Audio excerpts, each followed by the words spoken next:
اللہ کے نام سے جو سراسر رحمت ہے، اس کی شفقت ابدی ہے۔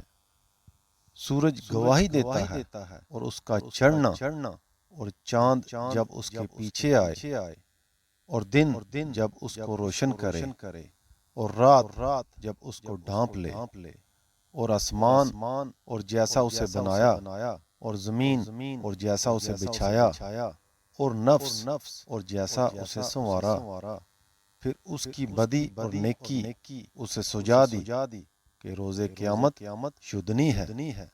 اس لیے فلاح پا گیا وہ جس نے نفس کا تزکیہ کیا اور نامراد ہوا وہ جس نے اسے آلودہ کر ڈالا۔ سمود نے اپنی سرکشی کے باعث اسے جھٹلا دیا۔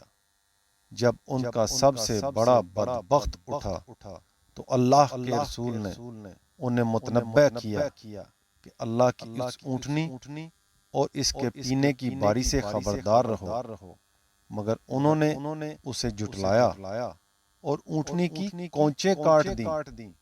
سو ان کے اس گناہ کی پاداش میں ان کے پروردگار نے ان پر ایسی آفت توڑی کہ سب کو برابر کر دیا، اور اسے کوئی اندیشہ نہ تھا کہ اس کے پیچھے کیا ہوگا۔